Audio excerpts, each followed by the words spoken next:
যেন যুদ্ধ চলছে কোনো দেশে, সেরকমই একটি ভিডিও আপনারা দেখতে পাচ্ছেন। দেশ স্বাধীনের মতো একটি যুদ্ধ অবস্থা চলছে দেশে। আপনারা দেখতে পাচ্ছেন যে কি অবস্থা, কি ভয়ঙ্কর অবস্থা দেশে। আমরা ৭১ সাল দেখি নেই, আমরা যুদ্ধ দেখি নেই, আমরা মুক্তিযুদ্ধ দেখি নেই। আমার মনে হয় এরাই যে অবস্থা চলছে এটি আসলে বলে উপলব্ধি করা যাবে না। মনে হচ্ছে এটি একটি যুদ্ধ চলছে, যুদ্ধক্ষেত্র। নিজের অধিকার প্রতিষ্ঠা করার জন্য যেন যুদ্ধ চালিয়ে যাচ্ছে, এরকম একটি পরিস্থিতি। আন্দোলনকারী শিক্ষার্থীরা পুলিশকে ধাওয়া করেছে।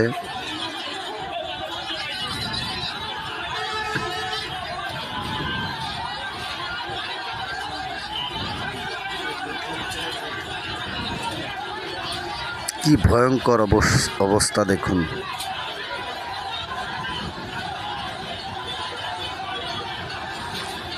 বিভৎস পরিবেশ।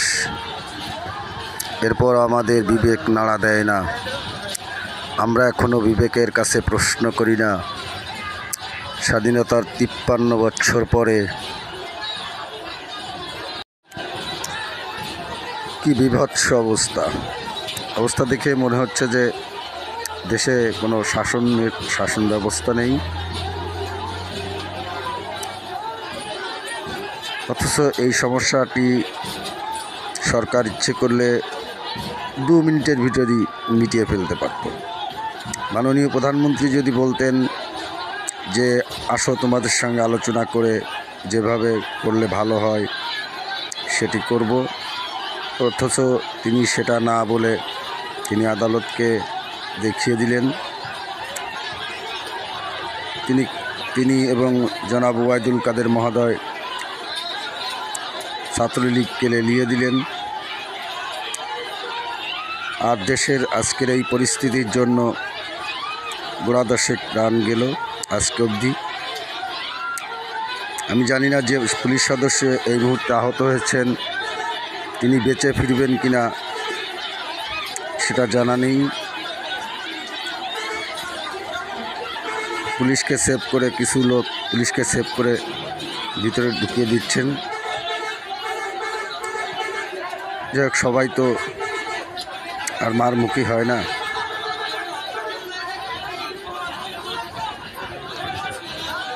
এরকমই একটি পরিবেশে মধ্য দিয়ে কোঠা সংস্কার আন্দোলন চলছে। একজন পুলিশকে দেখলেন আপনারা, ছাত্ররা উদ্ধার করে নিয়ে এসেছে। আমি জানি না ওনার অবস্থা এখন কেমন। আল্লাহ না করুক উনি যেন দ্রুততার সাথে সুস্থতা ফিরে পান।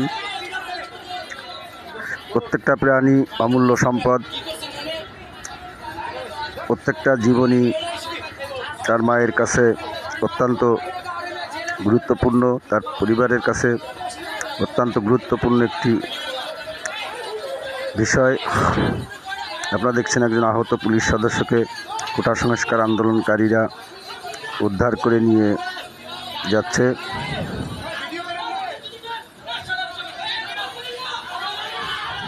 আপনারা দেখতে পাচ্ছেন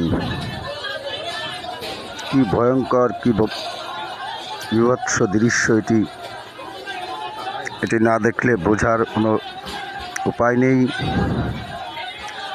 তারা অ্যাম্বুলেন্সে তুলে দিচ্ছেন একজন পুলিশ সদস্যকে। ধন্যবাদ দেওয়া উচিত যারা একজন ছাত্র পড়ে রয়েছে, কোটা সংস্কার আন্দোলনকারী একজন ছাত্র পড়ে রয়েছে।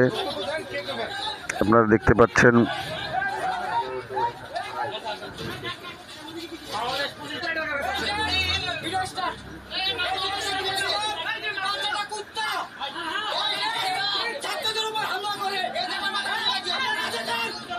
পুলিশ যে হামলা করেছে, দেখুন কি অবস্থা। পুলিশ যে হামলা করেছে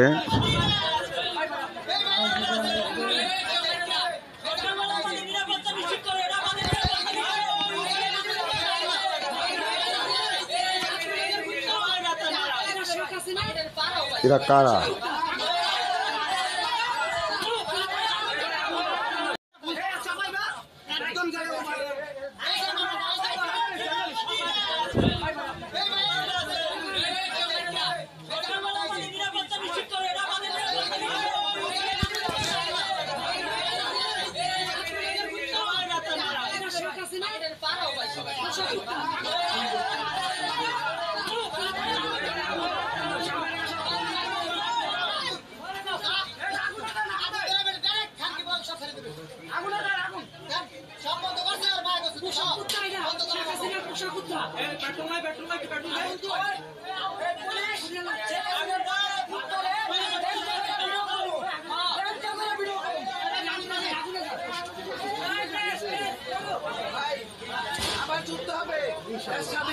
তারা পুলিশের পোশাক আগুন ধরিয়ে দিল।